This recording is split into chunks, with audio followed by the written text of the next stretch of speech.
The following content is provided under a Creative Commons license. Your support will help MIT OpenCourseware continue to offer high-quality educational resources for free. To make a donation or to view additional materials from hundreds of MIT courses, visit MIT OpenCourseware at ocw.mit.edu. So,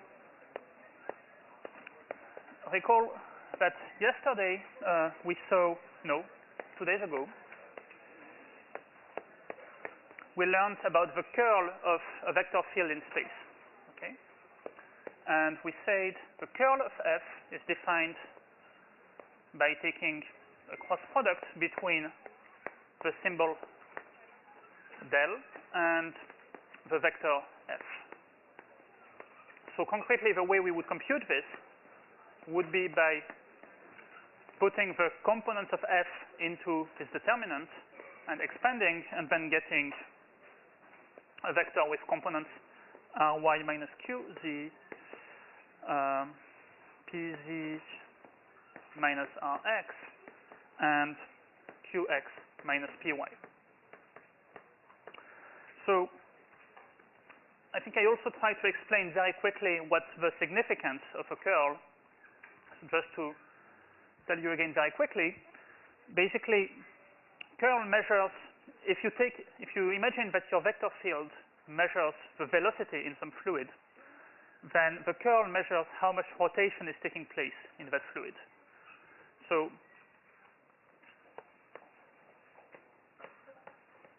measures the rotation part, we should say the rotation part of a velocity field.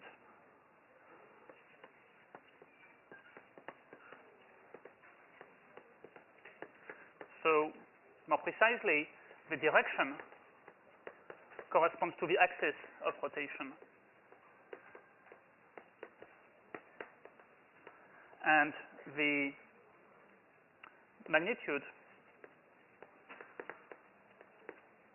corresponds to twice the angular velocity.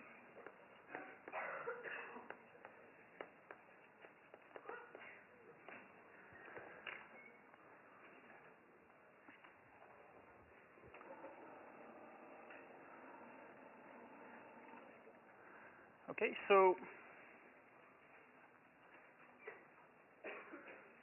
well, I mean, just to give you, a few quick examples, if I take a constant vector field, so everything translates at the same speed,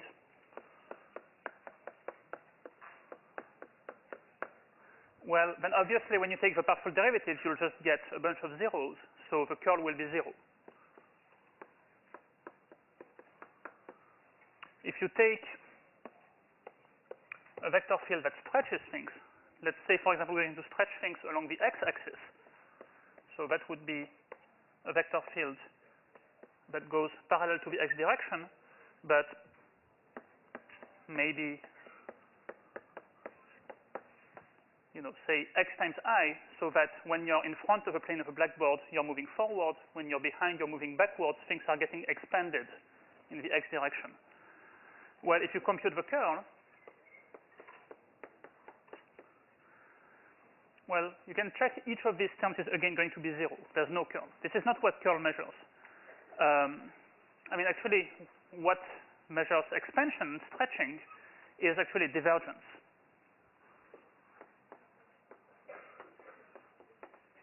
If you take the divergence of this field, well, you'll get 1 plus 0 plus 0. Looks like it will be 1. So in case you don't remember, I mean, divergence precisely measures this stretching effect in your field.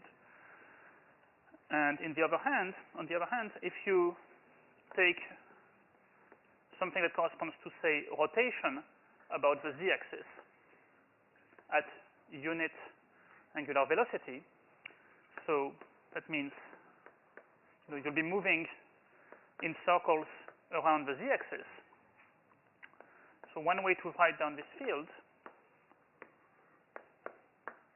let's see, so its z component is 0 because it's moving, everything is moving horizontally. And in the x and y directions, if you look at it from above, well, it's just going to be our good old friend the vector field that rotates everything at unit speed, and we've seen the formula for this one many times. The first component is minus y, the second one is x. Okay, now if you compute the curl of this guy, you'll get 0, 0, 2, or if you want, 2k. And so k is the axis of rotation, 2 is twice the angular velocity. And now, of course, you can imagine much more complicated motions where you'll have, for example, if you look at the Charles River very carefully, then you'll see that the water is flowing, generally speaking, towards the ocean. But at the same time, there are actually a few, eddies in there, and with the water swirling, and those are the places where there is actually curl in the flow. Yes?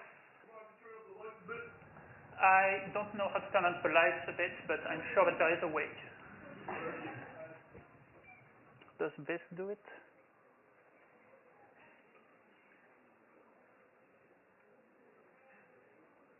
Is it working? Okay. You're welcome.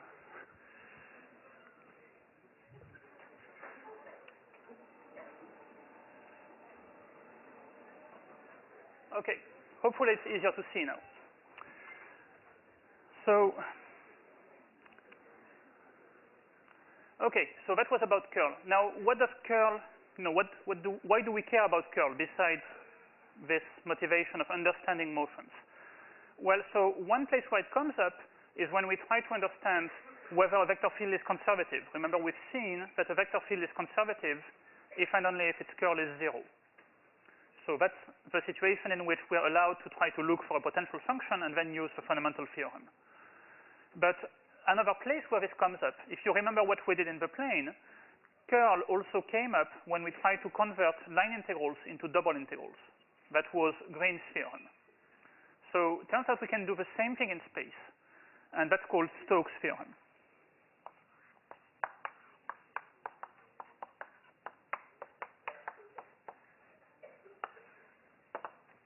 Okay, so what does Stokes' theorem say?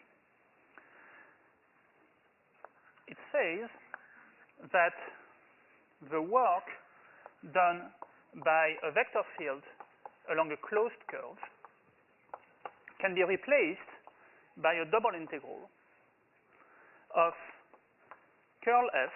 Let me write it using the del notation. In case you prefer, that's curl f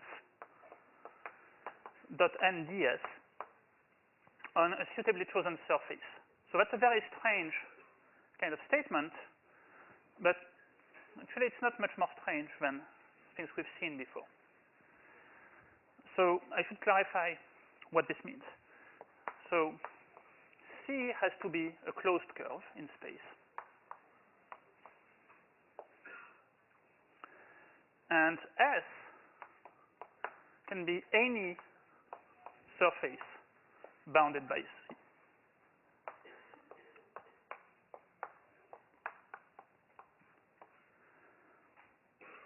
Okay, so for example, what Stokes' theorem tells me is that, let's say that I have to compute some line integral on maybe, say, the unit circle in the xy plane.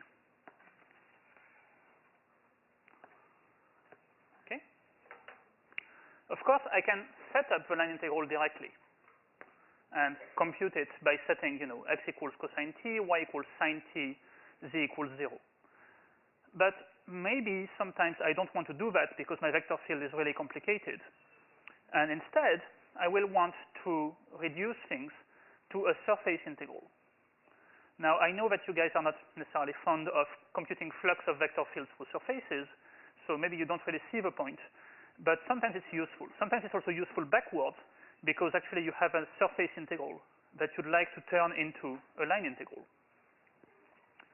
So what Stokes' theorem says is that, if I can choose my favorite surface whose boundary is this circle.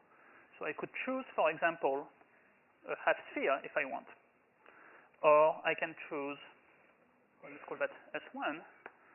Or I can choose, I don't know, a pointy thing, S2. Or I can choose, probably The most logical one actually would be just to choose a disk in the xy plane. That would probably be the easiest one to set up for calculating flux. But anyway, what Stokes' theorem tells me is I can choose any of these surfaces, whichever one I want, and I can compute the flux of curl F through this surface. So curl F is a new vector field, right? When you have this formula that gives you a vector field, you compute its flux through your favorite surface, and you should get the same thing as if you had done the line integral for F. Okay? That's the statement. Now, there's a catch here. What's the catch? Well, the catch is we have to figure out what conventions to use. Because remember, when we have a surface, there's two possible orientations. So we have to decide which way we will count the flux positively, which way we will count flux negatively. And if we change our choice, then of course the flux will become the opposite.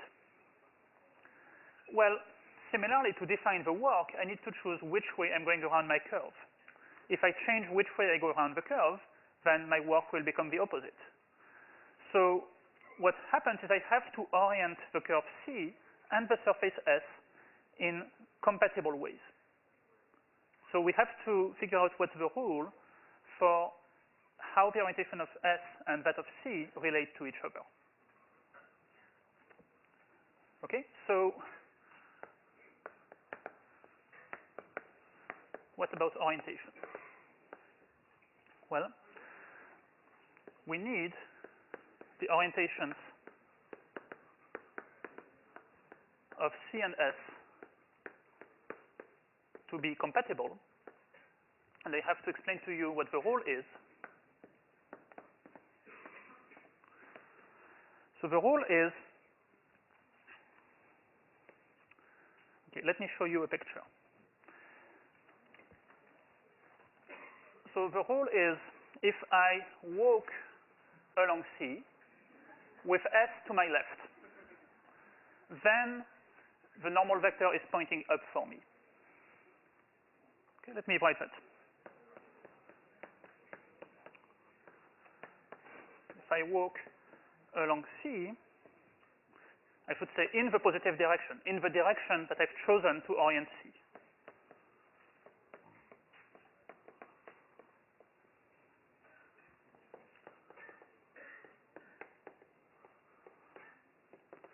With S to my left, then N is pointing up for me. Okay, so here the example. If I'm walking on this curve, it looks like the surface is to my left, and so the normal vector is going towards what's up for me. Any questions about that? Yeah, I see some people using the right hand. There's also a right hand rule, which I'm going to say in just a few moments. That's another way to remember this. But, okay, so before I tell you about the right hand rule version, let me just clarify something. So let's say that I'm actually not happy with this orientation of C, and I want to orient my curve C going clockwise on the picture, so the other orientation. Then if I walk on it this way, the surface will be to my right. So you can remember, if it helps you, that if the surface is to your right, then the normal vector will go down. The other way to think about it, this rule is enough, because if you're walking clockwise, well, you can change that to counterclockwise just by walking upside down.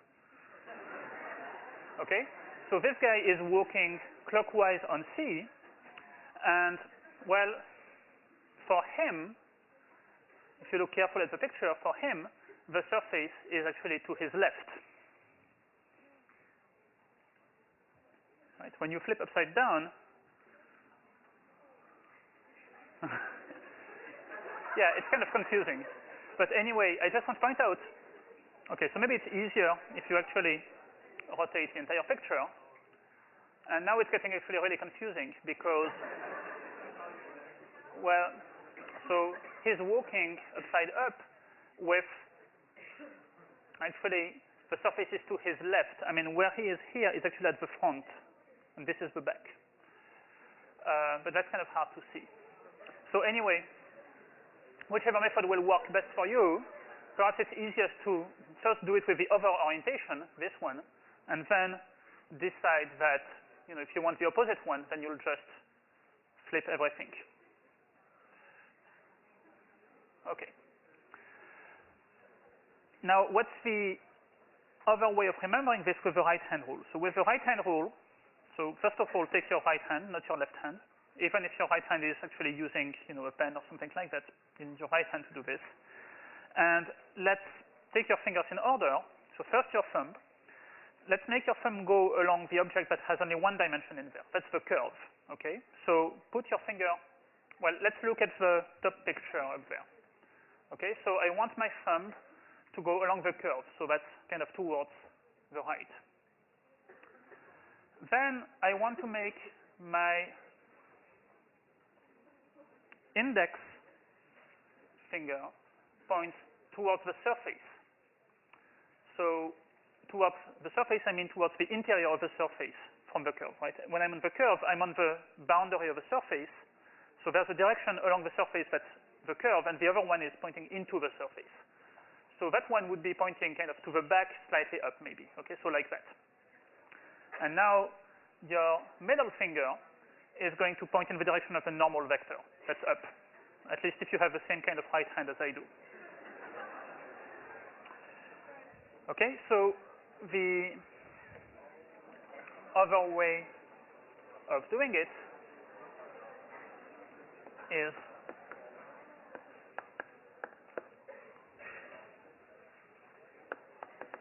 using the right hand rule.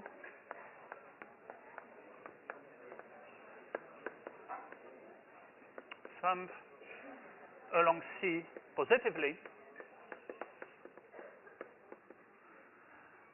The index finger towards the interior of F. Sorry, I shouldn't say the interior. Maybe I should say tangent to S towards the interior of S. So what I mean by that is really the part of S that's not its boundary, okay? So the rest of the surface. Then the middle finger points parallel to N. Okay? So let's practice.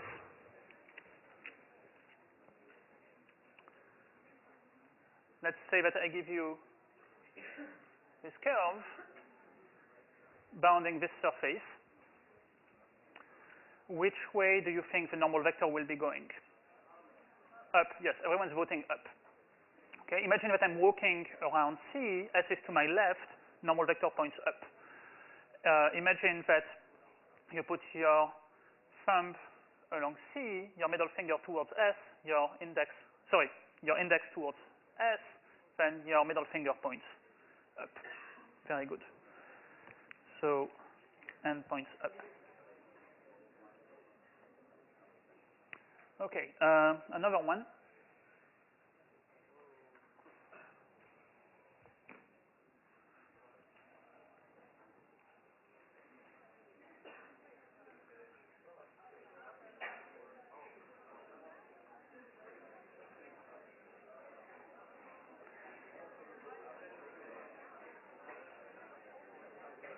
Okay, it's interesting to watch you guys. I think mostly it's going up. So the correct answer is it goes up and into the cone. Okay, so how do we see that? So, well, one way to think about it is imagine that you're walking on C, on the rim of this cone. So you have two options. Imagine that you're walking kind of inside, or imagine that you're walking kind of outside. If you're walking outside, then S is to your right. That doesn't sound good. So let's say instead that you're walking on the inside of the cone, following the boundary. Well, then the surface is to your left. And so the normal vector will be up for you, which means it will be pointing slightly up and into the cone. Okay? Another way to think about it, do the right-hand rule. From this way, index going kind of down because the surface goes down and a bit to the back, and then the normal vector points up and in. Yet another way, if you deform continuously your surface, then the conventions will not change. See, this is kind of topology in a way. You can deform things, nothing will change. So what if we somehow, flatten our cone, push it a bit up so that it becomes completely flat? Then, if you had a flat disk with the curve going counterclockwise, the normal vector would go up. So now take your disk with its normal vector sticking up. If you want to paint the top face, of a different color so that you remember that was the side with the normal vector, and then push it back down to the cone, you'll see that the painted face, the one with the normal vector on that side, is the one that's inside and up. Okay, does that make sense? Anyway, I think you have just to, play with these examples for long enough and get it. Okay, a last one. Let's say that I have a cylinder. So now this guy has actually two boundary curves, C and C prime. And let's say I want to orient my cylinder so that the normal vector sticks out. How should I choose the orientation of my curves? Okay, so let's start with, let's say, with the bottom one.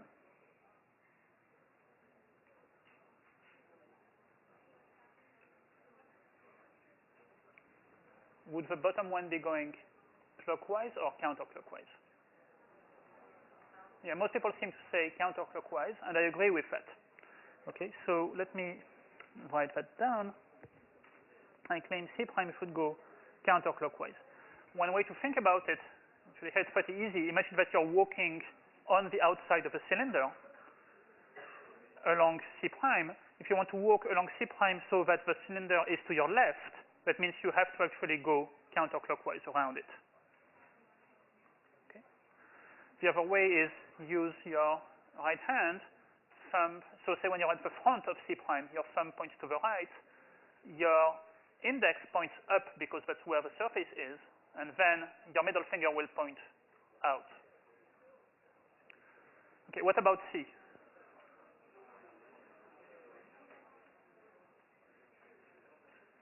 Well, C, I claim we should be doing clockwise.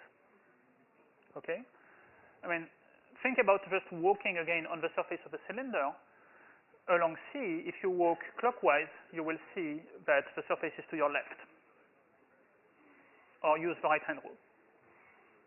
Okay? So now, if a problem gives you neither the orientation of the curve nor that of the surface, then it's up to you to make them up. But you have to make them up in a consistent way. You can't choose them both at random. Okay? All right. So now we're all set to try to use Stokes' theorem.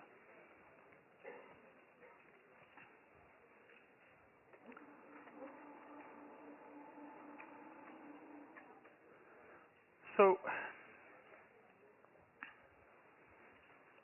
well, let me do an example first. The first example that I will do is actually a comparison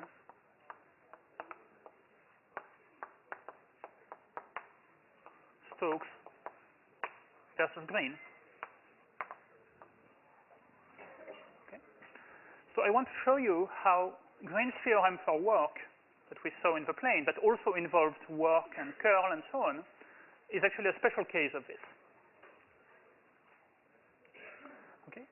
So let's say that we'll look at the special case where our curve C is actually a curve in the xy plane.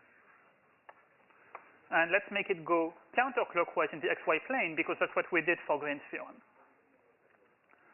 Okay, now let's choose a surface bounded by this curve. Well, as I said, I could make up any crazy surface that comes to my mind, but if I want to relate to 2D stuff, I should probably stay in the xy plane. So I'm just going to take my surface to be the piece of the xy plane that's inside my curve. Okay, so let's say S is going to be a portion of xy plane bounded by a curve C, and the curve C goes counterclockwise.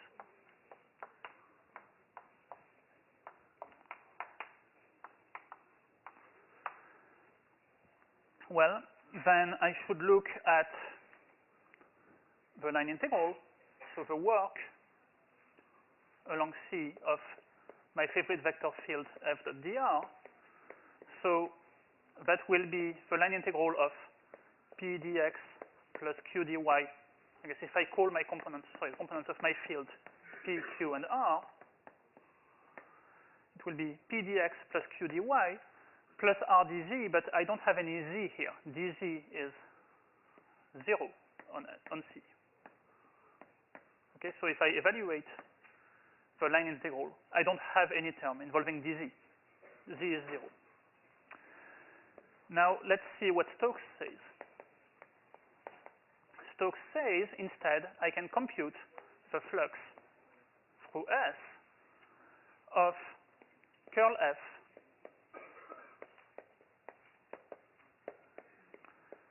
but now what's the normal vector to my surface? Well, it's going to be either k or negative k. I just have to figure out which one it is. Well, if you've followed what we've done there, you know that the normal vector compatible with this choice for the curve C is the one that points up. Okay, so my normal vector is just going to be k hat. Okay, so I'm going to replace my normal vector by k hat. So that means actually I will be integrating curl dot k. That means I'm integrating the z component of curl. Okay, so let's look at curl f dot k. That's the z component of curl f. And what's the z component of curl? Well, I conveniently still have the values up there. It's q sub x minus p sub y.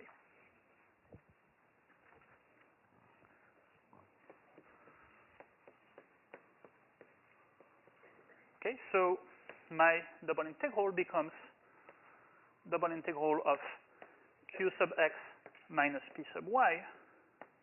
What about ds? Well, I'm on a piece of the xy plane, so ds is just dx dy or your favorite combination that does the same thing. So now, see, if you look at this equality, integral of p dx plus q dy along a closed curve equals double integral of qx minus py dx dy. That's exactly the statement of Green's theorem. Right? I mean, except at that time we called things m and n, but really that shouldn't matter. Okay, so this tells you that in fact Green's theorem is just a special case of Stokes in the xy plane.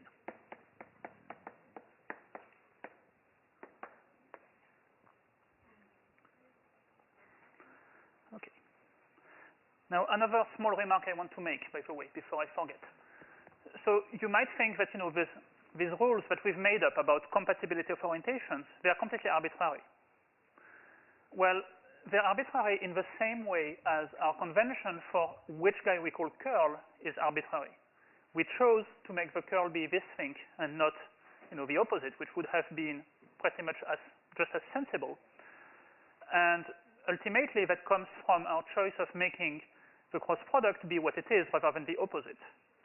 So ultimately, it all comes from our preference for right-handed coordinate systems. You know, if we had been on a planet with left-handed coordinate systems, then actually our conventions would be all the other way around. But they are this way. Okay. Any other questions?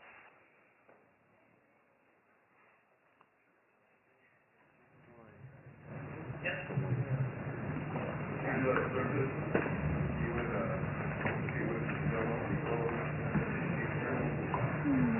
So a surface that you use in Stokes' theorem is usually not going to be closed because its boundary needs to be the curve C. So if you had a closed surface, you wouldn't know where to put your curve. I mean, of course you could make a tiny hole in it and get a tiny curve. So actually what that would say, and we're going to see more about that, so not very important right now, but what we would see is that for a closed surface we would end up getting 0 for the flux. And that's actually because divergence of curl is 0. But I'm getting ahead of myself, so we're going to see that probably tomorrow in more detail. Yes?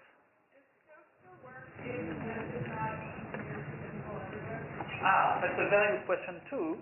No, Stokes' theorem only works if you can make sense of this. So that means if you need your vector field to be continuous and differentiable everywhere on the surface S. Okay, so now, why is that relevant? Well, say that your vector field was not defined at the origin, and say that you wanted to do, the example that I had first with a unit circle in the xy plane. So normally, the most sensible choice of surface to apply Stokes' theorem to would be just the flat disk in the xy plane. But that assumes that your vector field is well defined there. If your vector field is not defined at the origin, but defined everywhere else, you can't use this guy. But maybe you can still use, say, the half sphere, for example. Or you could use, a piece of cylinder plus a flat top, or whatever you want, but not passing through the origin. So you could still use Stokes, but you'd have to be careful about which surface you choose. Now, if instead your vector field is not defined anywhere on the z-axis, then you're out of luck, because there's no way to find a surface bounded by this unit circle without crossing the z-axis somewhere. Okay? So then you wouldn't be able to use Stokes' theorem at all, or at least not directly.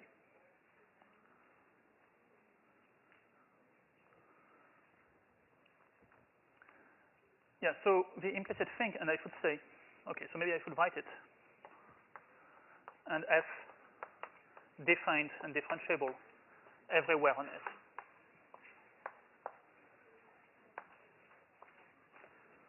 Okay, but we don't care about what happens outside of S. It's really only on the surface that we need it to be okay.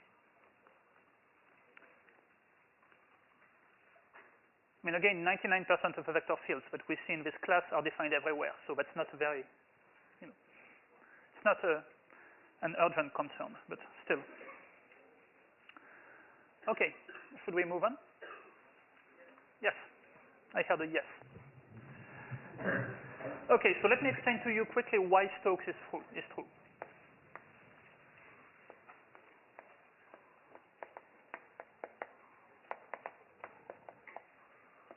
So how do we prove a theorem like that?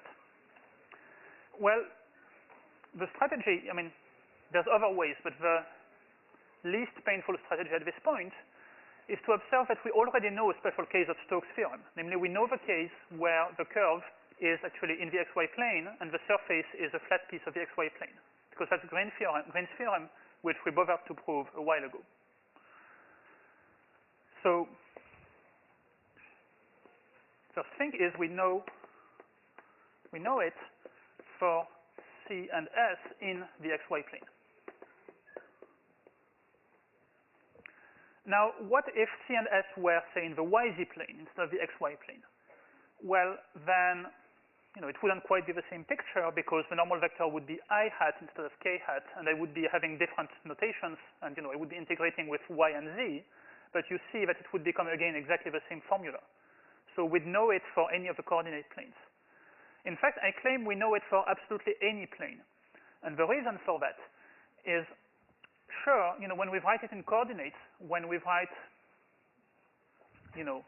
that this line integral is integral of p dx plus q dy plus r dz, or when we write that the curl is given by this formula, we use the xyz coordinate system. But there's something I haven't quite told you about, which is if I switch to any other right-handed coordinate system, so I do some sort of rotation of my space coordinates, then somehow the line integral, the flux integral, the notion of curl makes sense independently of coordinates. And the reason is that they all have geometric interpretations. For example, when I think of this as the work done by a force, well, the force doesn't care whether it's being put in xyz coordinates this way or that way. It still does the same work because it's the same force. And when I say that the curl measures the rotation in a motion, well, that doesn't depend on which coordinates you use, and same for the interpretation of flux.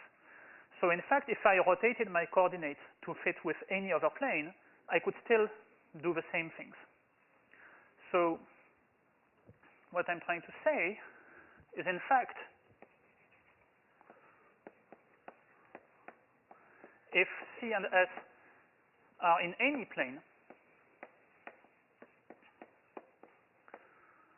then we can still claim that it reduces to Green's theorem. Just it will be Green's theorem not in x, y, z coordinates, but in some funny rotated coordinate systems.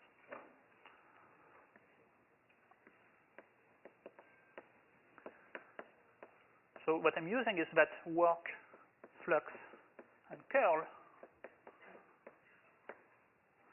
make sense independently of coordinates.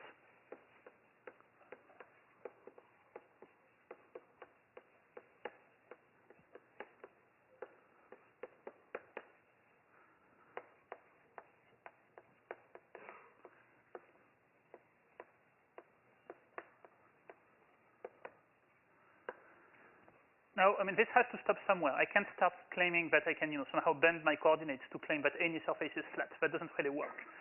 But what I can say is if I have any surface, I can cut it into tiny pieces. And these tiny pieces are basically flat. So that's basically the idea of a proof.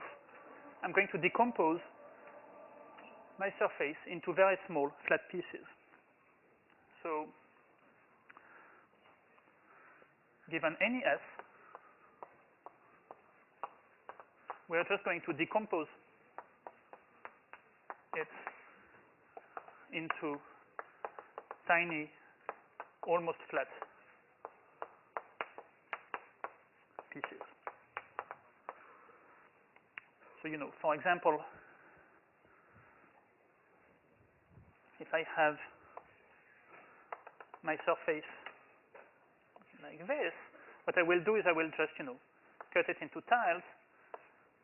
I mean, a good example of that is, if you look at those geodesic things, or if you look like, at a soccer ball, for example, it's made of all of these, hexagons and pentagons, and, well, actually, they're not quite flat on the usual ball, but you could make them flat, and it would still look pretty much like a sphere. So anyway, you're going to, cut your surface into lots of tiny pieces, and then you can use Stokes' theorem on each small piece. What it says on each small flat piece, that's where my chalk is. It says that the line integral along, say, for example, this curve is equal to the flux of the curl through this tiny piece of surface. And now I'll add all of these terms together. If I add all of the small contributions to flux, I get the total flux. What if I add all of the small line integrals? Well, I get lots of extra junk because I never asked to compute the line integral along this. But this guy will come in twice when I do this little plate and when I do that little plate with opposite orientations. So when I sum all of the little line integrals together, all of the inner things cancel out. And the only ones that I go through only once are those that are at the outermost edges. So when I sum all of my works together, I will get the work done just along the outer boundary C. Okay, so sum of work around each little piece is just actually the work along C, the outer curve. And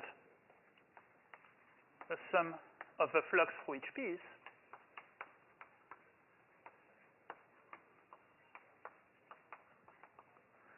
is going to be the flux through S.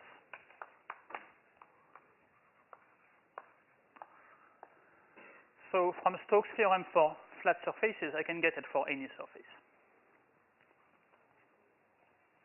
I'm cheating a little bit because you'd actually have to check carefully that this approximation where you flatten the little pieces that are almost flat is valid.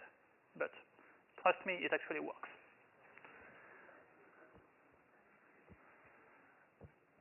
Okay. So, is there a question that no? Okay, so let's do an actual example. I mean, I said example, but that was more like getting us ready for the proof, so probably that doesn't count as an actual example. I should probably keep these statements for now, so I'm not going to erase this side.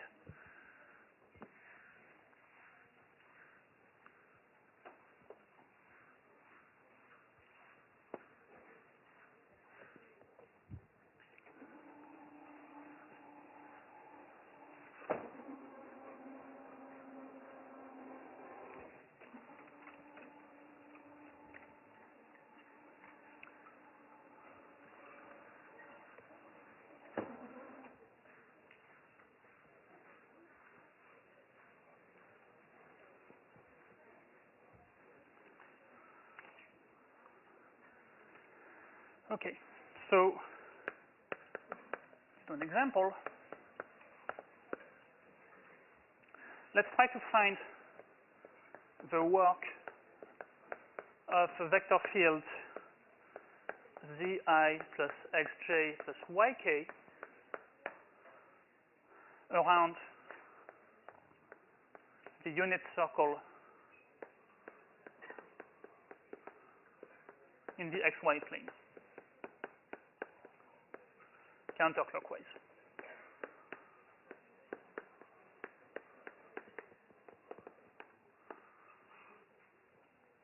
So the picture is conveniently already there.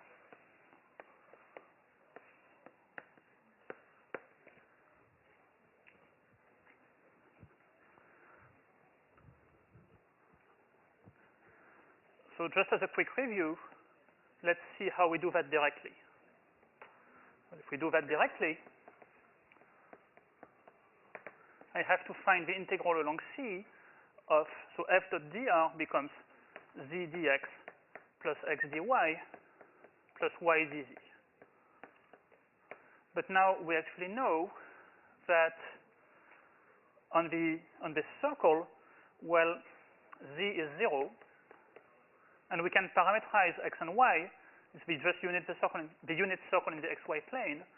So we can take x equals cosine t, y equals sine t. Okay, so that will just become the integral over C. Well, z times dx, z is 0, so we have nothing, plus x is cosine t times dy is, well, if y is sine t, then dy is cosine t dt, plus y dz, but z is 0. Now the range of values for t, well, we're going counterclockwise around the entire circle, so that would go from 0 to 2 pi.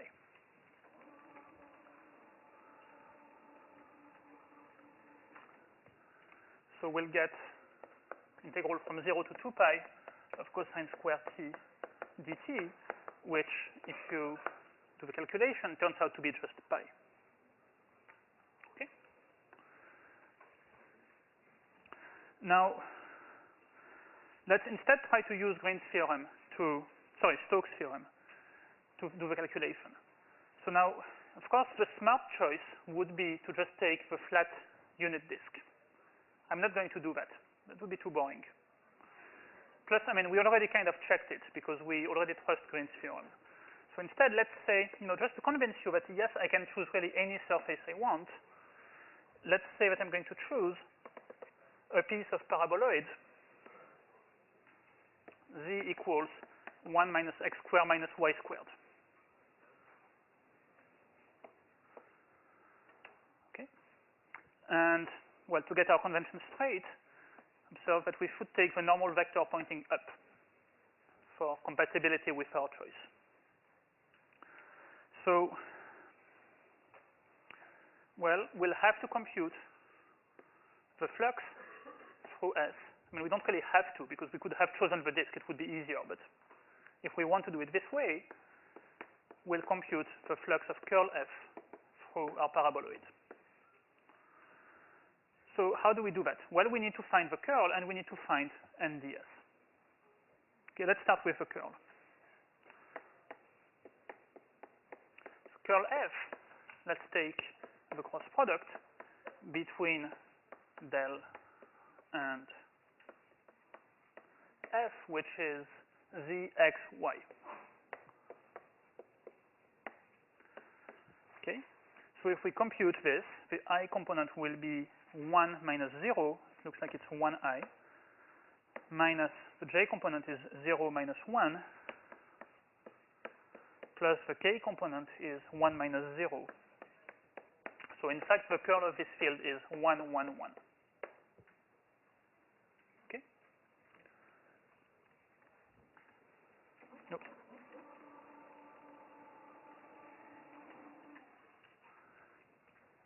Now what about NDS? Well, this is a surface for which we know z as a function of x and y. So NDS we can write as, so let's call this f of xy. Then we can use the formula that says NDS equals negative f sub x, negative f sub y, 1 dx dy, which here gives us 2x, 2y, 1 dx dy. Okay? So now when we want to compute the flux, we'll have to do double integral over S of 1, 1, 1 dot product with 2x, 2y, 1 dx dy. It will become the double integral of 2x plus 2y plus 1 dx dy. And of course, the region over which we're integrating, the range of values for x and y, will be the shadow of our surface. So that's just going to be, if you look at this paraboloid from above, all you'll see is the unit disk. So it will be a double integral over the unit disk. And the way we'll do that, so one way is to switch to polar coordinates and do the calculation, and then you will end up with pi. The other way is to try to do it by symmetry. Observe when you integrate x over this, x is as negative on the left as it's positive on the right. So the integral of x will be 0. The integral of y will be 0 also by symmetry. Then the integral of 1 dx dy will just be the area of this unit disk, which is pi. Okay, so that was our first example. And of course, if you're actually free to choose your favorite surface, there's absolutely no reason why you would actually choose this paraboloid in this example. I mean, it would be much easier to choose a flat disk. Okay, so tomorrow I will tell you a few more things about how curl fits in with conservativeness and with the divergence theorem, Stokes, all together. And we'll look at practice exam 4B, so please bring the exam with you.